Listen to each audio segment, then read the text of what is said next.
Boa noite, gente. Tudo bem? Muito bom estar com vocês aqui. Um prazer enorme estar podendo participar aqui dessa abertura, né, da EMUN, mais uma vez. Eu queria, antes da gente falar sobre o chamado, falar um pouquinho sobre a cultura biker, uma coisa que é muito comum, que o pessoal me pergunta muito: quem é que pode fazer EMUN?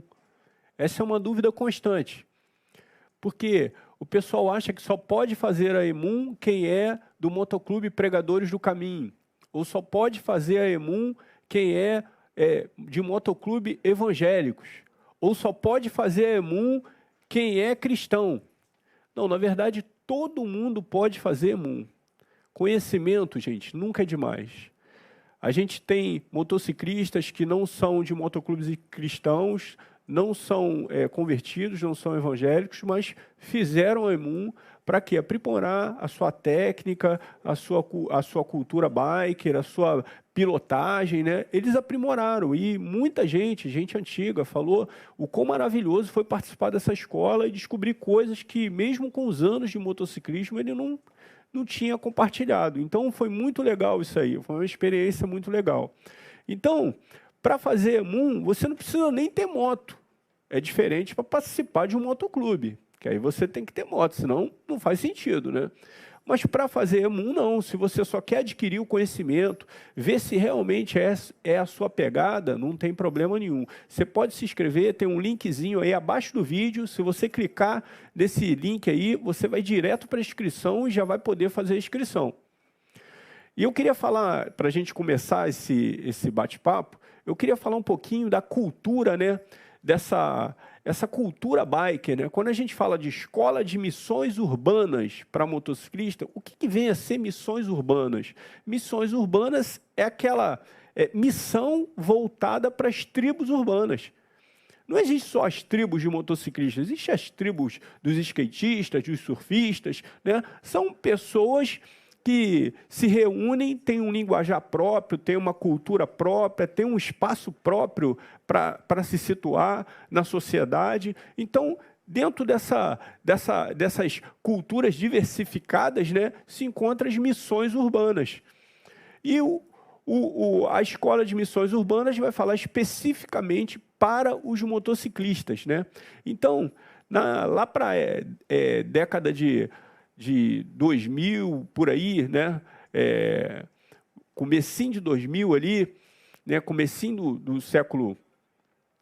Não, do século 21, ali, por ali, né? Começou a se entender um pouquinho dessa criação dos motoclubes evangélicos. Começou bem devagarzinho, grupo pequeno, esse grupo foi se expandindo e cresceu, e hoje tem motoclubes evangélicos espalhados pelo Brasil, em tudo quanto é lugar que você vai, sempre tem um motoclube evangélico. Mas, a despeito desse crescimento, é importante a gente entender que todo crescimento precisa ser saudável, precisa ser coerente. Você não vai para um campo missionário sem conhecer a cultura, sem saber para onde você está indo, sem saber qual o costume do lugar. Eu já estou nessa pegada há 21 anos. Então, há 21 anos que eu sou de motoclube e motoclube evangélico. Então, já fiz muita besteira por falta de conhecimento. E a gente aqui, na sede dos pregadores, resolvíamos compartilhar, né, um pouquinho dessas experiências com os outros irmãos, para a gente poder estar inserido nessa cultura biker que é tão maravilhosa, da melhor forma possível. Então, a cultura biker é uma cultura que é um misto de paixões. Paixão pela moto e paixão pela amizade, pelo companheirismo, por estar junto com a galera. É esse misto de paixões que vai formar a cultura biker.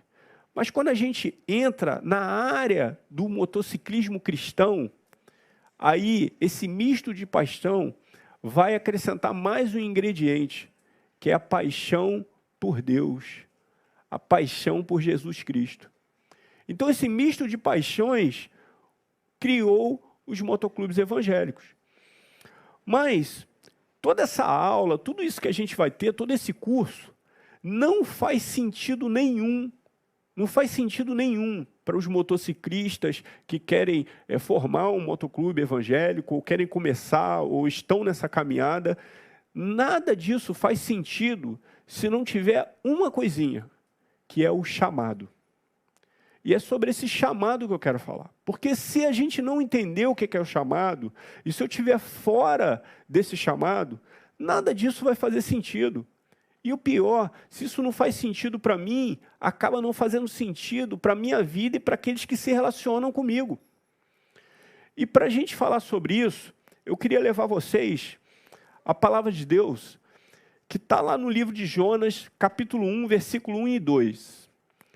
Diz assim: E veio a palavra do Senhor a Jonas, filho de Amitai, dizendo: Levanta-te, vai à grande cidade de Nínive, e clama contra ela, porque a sua malícia subiu até a minha presença.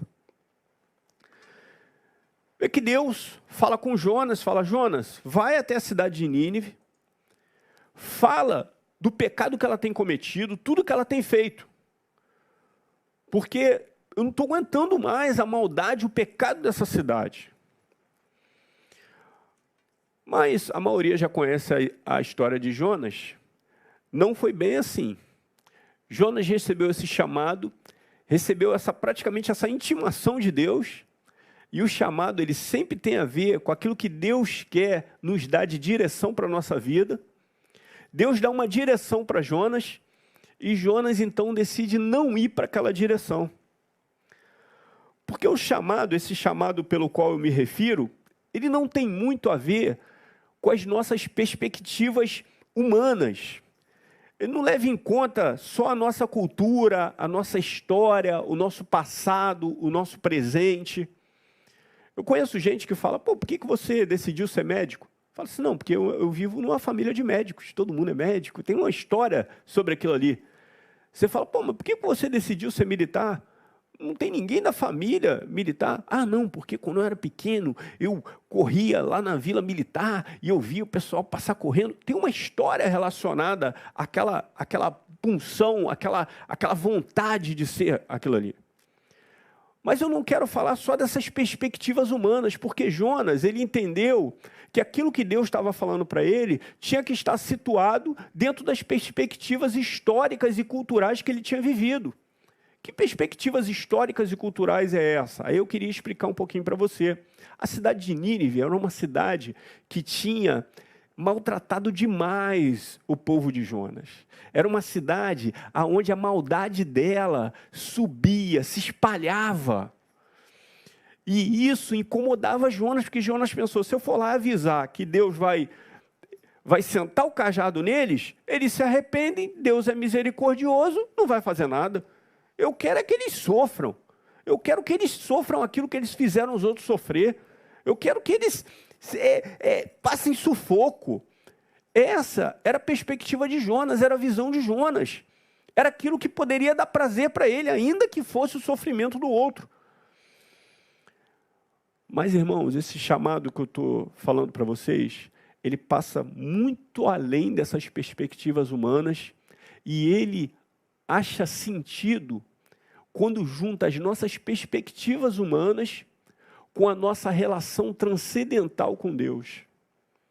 Então, nessa relação transcendental com Deus, eu começo a achar sentido para aquele meu chamado, para aquele meu caminhar, para aquela minha expectativa, para aquela minha direção. Eu começo a achar sentido.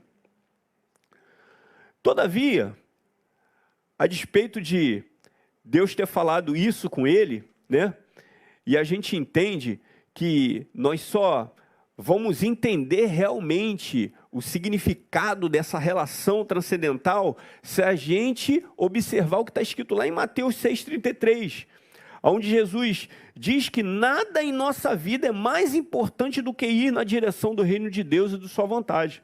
Buscar em primeiro lugar o reino dos céus e a sua justiça, e as demais coisas vos serão acrescentadas.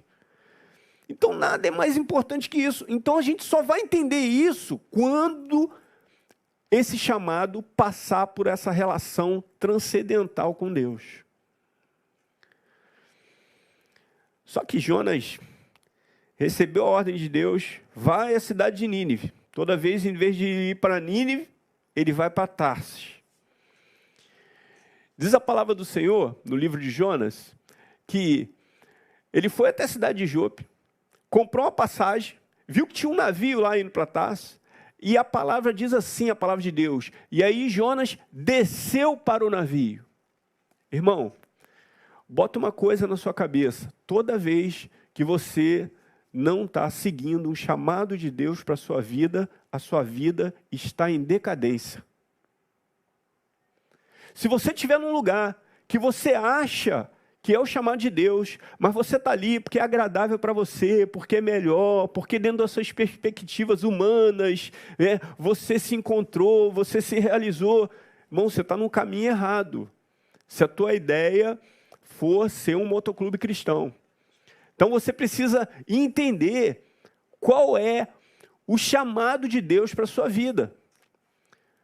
Porque a primeira atitude de Jonas, na caminhada que ele tomou em direção contrária ao que Deus queria para ele, foi ir para baixo. E quanta gente tem ido para baixo, no rumo da sua vida, porque não está cumprindo aquilo que um dia Deus falou para você seguir. E aí, por causa dessa visão distorcida, de Jonas, com aquele povo, criada pelas angústias, pelo sofrimento da vida dele, ele resolveu ir nesse sentido diferente, nesse caminho diferente. Quanta gente, irmãos, não estou falando só de motociclismo, não, abandonou o seu ministério da música, abandonou o seu ministério de evangelismo, abandonou o seu ministério da igreja, abandonou a obra de Deus. Por quê? Por causa da perspectiva errada, distorcida, visão distorcida. Quanta gente! E foi assim que Jonas fez. Agora, qual foi o resultado dessa decisão, em cima dessa visão distorcida que Jonas tinha? Pegou o navio. Quando ele estava lá dentro do navio, junto com os marinheiros super qualificados, uma grande tempestade assolou o navio. Está lá em Jonas 1,5. Então temeram os marinheiros e clamavam cada um ao seu Deus e lançaram ao mar as cargas que estavam no navio para aliviarem seu peso. Veio uma grande tempestade.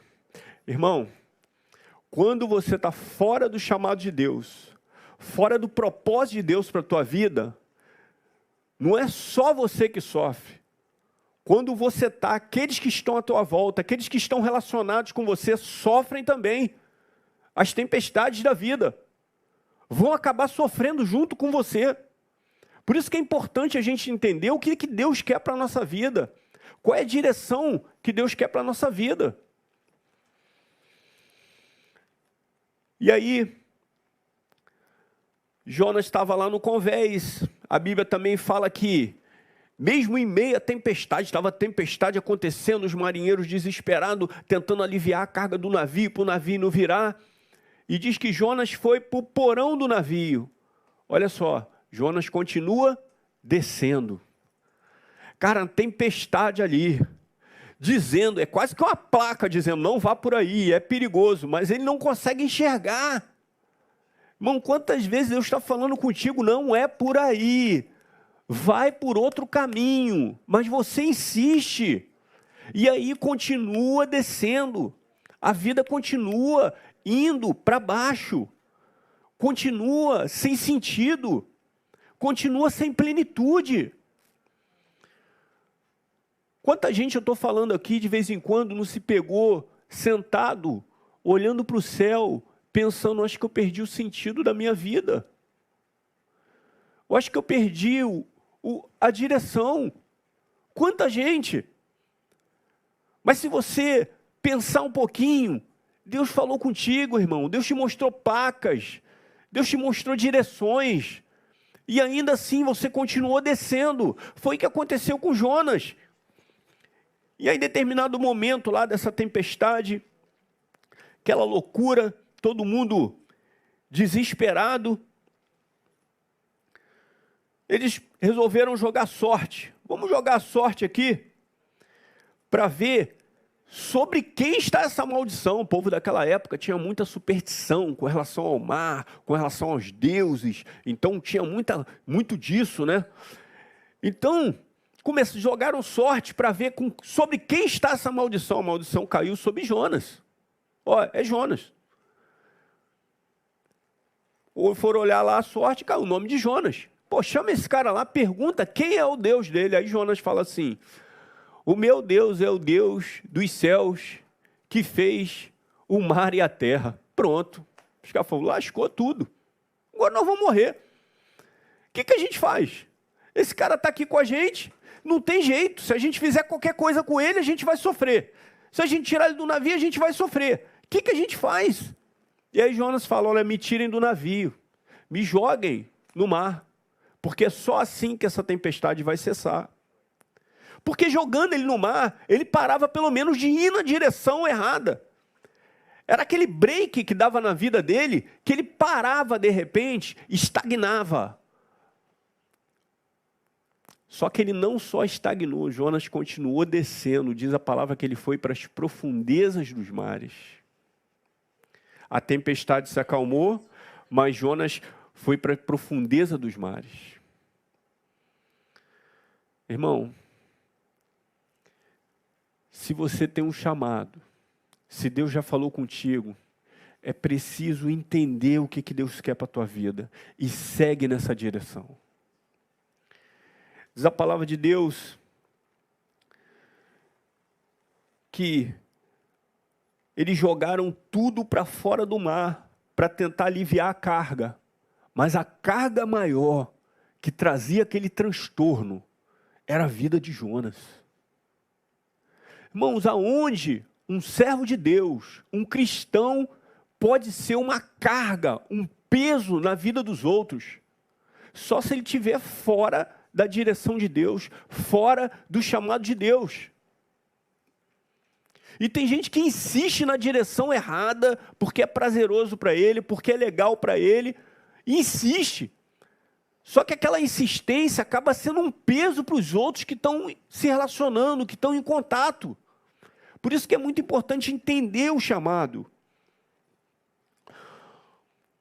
Não tem como um cristão ser um peso. Em Mateus 11:30, diz Jesus, porque o meu jugo é suave e o meu fardo é leve. Como que a gente pode ser um peso? Como é que Jonas podia ser um peso? Como que isso poderia acontecer? Se você realmente é um discípulo de Jesus, irmão, você é alguém que deveria trazer leveza e vida para as pessoas à sua volta. Pois você, segundo o próprio Jesus, é sal e luz. Você é responsável por dar sabor à vida, iluminar o caminho. É a sua função, é para isso que você nasceu. Então, lá em Jonas 1,15, diz que eles levantaram Jonas, lançaram ele ao mar. E aí cessou aquela fúria. Acabou aquela fúria. Bom, se você recebeu uma ordem de Deus, a única coisa a fazer não é se lançar no mar. Não é achar que sua vida acabou. Você precisa voltar para o seu chamado. Voltar para o centro da vontade de Deus. Agora, esse chamado, irmãos, ele só é possível por causa da graça e da misericórdia de Deus. Tem gente que bate no peito, eu sou chamado de Deus, eu sou eleito de Deus, eu sou escolhido de Deus. Irmãos, não tem nada que nós podemos fazer para ter direito a essa honra, pois tudo que poderia ter sido feito já foi feito na cruz do Calvário. Então, se você é alguém que é honrado por isso, é graças à misericórdia de Deus. Por isso em Colossenses 1,13 está assim, ó. O qual nos tirou das potestades das trevas e nos transformou para o reino do Filho do seu amor. Jonas estava lá na boca do peixe, nas profundezas do mar, numa podridão, e ele recebeu misericórdia. Diz a palavra que ele orou e em seu coração brilhou novamente a luz, pois sobre ele estava a misericórdia do Senhor. Querido, não importa o lugar temporal ou físico que você esteja, não importa o que você tenha feito, não importa o que está acontecendo na sua vida, sempre é tempo da misericórdia de Deus ser derramado sobre a sua vida. Então, se em algum momento você negligenciou o seu chamado, se agora você está num porão, se você está no fundo do mar ou na barriga do peixe, sempre é tempo da misericórdia de Deus te alcançar. Por isso que a misericórdia de Deus alcançou o povo de Nínive. E Jonas não conseguia entender, porque a misericórdia de Deus dura para sempre. E ela se renova a cada manhã. E ela vai se renovar na tua vida. Então, se você tem esse chamado, pensa, irmão. Volta. Atente para ele. Não negligencie o seu chamado. Porque não importa o lugar temporal ou físico que você esteja, sempre a misericórdia de Deus vai te alcançar. Deus convoca seres imperfeitos para trabalhar em prol do seu reino. Então, de repente, você está me ouvindo aqui, você é um motociclista e Deus, de alguma forma, já falou contigo, e você pensa no teu passado, pensa na tua história, fala, eu não tenho condições, eu estou envolvido num lamaçal. Irmão, nós temos um advogado junto ao Pai, que nos purifica de todo pecado. Essa é a misericórdia de Deus, sobre a minha vida, sobre a sua vida. Isso é maravilhoso. Porque sobre as lentes dos olhos de Deus está o sangue de Jesus Cristo. Quando Deus olha para você, o olhar dele passa por essa lente, uma lente de amor, uma lente de amparo, uma lente de consolo. E ele pode te achar independente de onde você esteja. Quando a gente chama alguém, porque a gente está querendo a atenção daquela pessoa, a pessoa normalmente tem um nome. Para você chamar, tem um nome. Difícil. Ô, psiu, oi, oi. Ninguém olha, só se você falar o nome da pessoa, né? E aquele nome significa uma identificação de quem chama. Você vai, João, pronto, é a identificação daquela pessoa para você. Quando você fala João, você associa João à vida dele, à história, à sua história com ele. Essa é a identificação. Quando Deus nos chama, Ele faz isso porque Ele nos conhece. Ele nos conhece por inteiro. Ele conhece não só a tua aparência, o seu nome, mas Ele conhece o seu coração. Então, irmão, Ele nunca vai nos ver como a humanidade nos vê. Porque Deus vê o coração. Quando Davi foi ungido, Samuel tinha um olhar humano, mas Deus via o coração.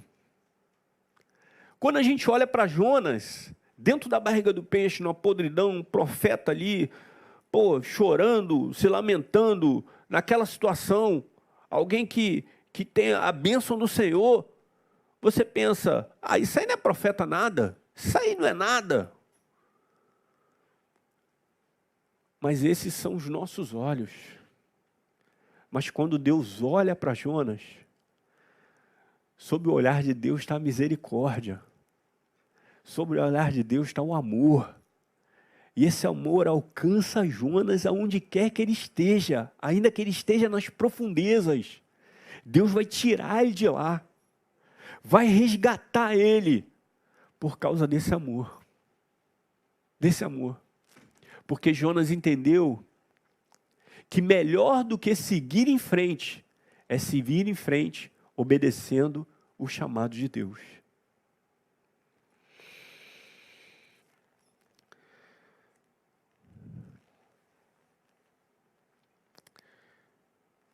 Meu irmão, minha irmã, você que está nos ouvindo hoje, saiba que você tem uma identidade para Deus. E com certeza, não é essa que o mundo diz a teu respeito. Porque você é aquele ou aquela que nasceu no coração de Deus. Deus te conhece. Deus, quando olha para você, pastor Nil já até falou sobre isso, quando a gente olha, a gente vê a pedra bruta, né? Deus olha e vê a pedra acabada, Ele vê o diamante, Ele vê o ouro. Esse é o olhar de Deus. Ele já vê pronto. Então Deus tem uma visão totalmente diferente de você. Então, para terminar minha palavra, eu pedi a você, não desconsidere na sua vida o seu chamado. Você que está nos ouvindo hoje, independente se você tem um chamado para trabalhar no mundo biker, para trabalhar no louvor, para trabalhar na segurança da igreja, que seja qualquer coisa em prol do reino dos céus. Irmão, não negligencia o seu chamado. Volte para o caminho do Senhor.